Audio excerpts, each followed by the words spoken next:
আঁচলতা বেসরকারি স্কুল প্রাথমিক প্লে থেকে শুরু করে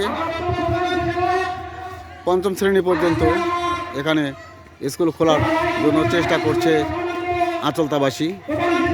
আজকে একটি উদ্বোধনী অনুষ্ঠান হচ্ছে, আমরা কিছু তুলে ধরার জন্য চেষ্টা করব, সঙ্গে থাকেন। গ্রাম 3 নং ভাটরা ইউনিয়ন বিএনপির সভাপতি শাহ মোহাম্মদ আল হেলাল এই স্কুলের জন্য বক্তব্য তুলে ধরেছে। আপনারা দেখতে পাচ্ছেন আমাদেরকে জেল জুলুম খাটিয়েছে। কাজেই আপনারা দেখেছেন 5ই আগস্ট 16 দিনের এক দুর্বার এবং সেই আন্দোলনে আপনারা দেখেছেন জুলাই থেকে 5ই আগস্ট এদেশের তহবিল জনতার ছাত্ররা আমরা 71-এর মধ্যে আরো একটি স্বাধীন দেশ পেয়েছিলাম। আপনারা দেখেছেন 5ই আগস্টের পরে এই দেশে কোন সরকার ছিল না, তাই আজকে একটি অন্তর্বর্তীকালীন সরকার প্রতিষ্ঠিত হয়েছে, যার প্রধান হলো ডক্টর মোহাম্মদ ইউনূস। এবং আমরা বিএনপির পক্ষ থেকে বলতে চাই, এই অন্তর্বর্তীকালীন সরকারকে আমরা সর্বতভাবে সাহায্য করব। আমরা সর্বতভাবে এই অন্তর্বর্তীকালীন সরকারের সাহায্য করব, কিন্তু তাদের মনে রাখতে হবে তারা একটি অনির্বাচিত সরকার, তারা কোনো ভোটে নির্বাচিত সরকার না। শুনছেন শাহ মোহাম্মদ আল হেলালের বক্তব্য। সংস্কার করুন, সংস্কার একটি চলমান প্রক্রিয়া এবং এই সংস্কার প্রক্রিয়া রোজ কিয়ামত পর্যন্ত চলবে।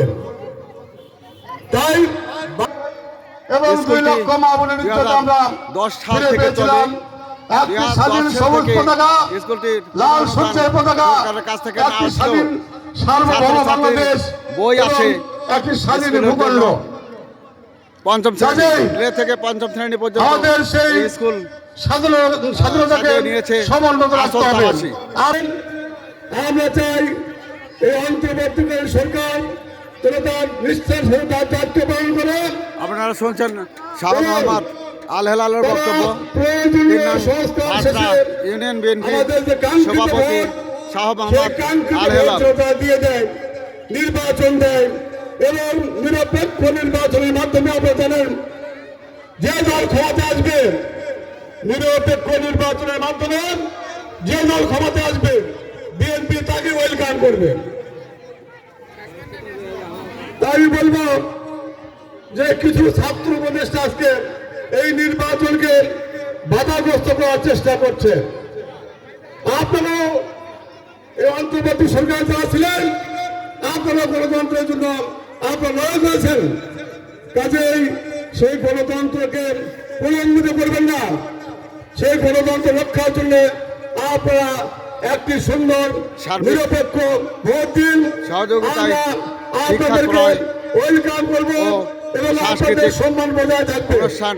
চলছে 2010 সালে স্থাপিত এই স্কুলটি আজ 2024-এর শেষে 25-এ পা রাখলো। আজ দীর্ঘ 15 বছর ধরে একই নিয়মে চলছে। বেতন ভাতা ছাড়া স্কুলটি 5 জন শিক্ষক এই স্কুলে শ্রম দিয়ে যাচ্ছে, তাদের কোনো বেতন নেই। তাই বলবো এই গণতন্ত্র আমরা পাকিস্তানের কাছে ছিনিয়ে এনেছি, আওয়ামী লীগের কাছে ছিনিয়ে এনেছি এবং এই গণতন্ত্র রক্ষার জন্য প্রয়োজনে বিএনপি আবার আন্দোলন করবে ইনশাল্লাহ। আর বাংলার মাটিতে এই গণতন্ত্র ফিরে না হবে, বাংলাদেশে একটি প্রধান অতিথি জনাব আলহাজ মোশাররফ হোসেন বিষয়টি সুদৃষ্টি দেখার জন্য ঊর্ধ্বতন কর্মকর্তার কাছে অনুরোধ করা হলো।